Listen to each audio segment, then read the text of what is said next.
ৰাজ্যৰ আন জিলাৰ লগতে তামুলপুৰ জিলাৰ আটাইকেইটা ভিচিডিচিত আজি অৰুণোদয় 3.0 আঁচনিৰ শুভাৰম্ভণি কৰা হয়। তামুলপুৰৰ 5 নং ভিচিডিচিৰ অন্তৰ্গত শ্ৰীমন্ত শংকৰদেৱ ৰাজহুৱা প্ৰেক্ষাগৃহত আয়োজিত অনুষ্ঠানত মুখ্য অতিথি হিচাপে উপস্থিত থাকে অসম চৰকাৰৰ কেবিনেট মন্ত্ৰী তথা স্থানীয় বিধায়ক বিশ্বজিৎ দৈমাৰী।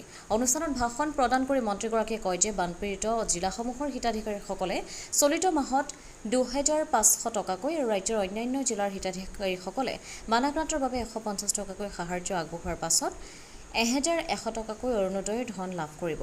বানপীড়িত লোকসকলৰ প্ৰতি সহায়ৰ হাত আগবঢ়োৱাৰ বাবে হিতাধিকাৰীসকলক ধন্যবাদ জনাই তেওঁ উক্ত অনুষ্ঠানতে প্ৰতিটো ভিচিডিচিতে গুৱাহাটীৰ পৰা কেন্দ্ৰীয়ভাৱে অনুষ্ঠিত সভাৰ লাইভ ষ্ট্ৰীমিং আগবঢ়োৱা হয়, য'ত মুখ্যমন্ত্ৰী হিমন্ত বিশ্ব শৰ্মাই অৰুণোদয় 3.0 সন্দৰ্ভত বিতংভাৱে ব্যাখ্যা আগবঢ়ায়।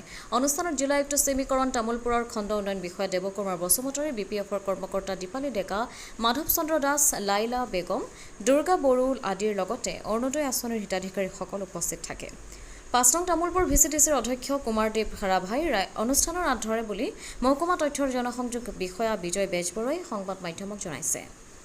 ব্যুৰো ৰিপৰ্ট অমৃত নিউজ 24/7।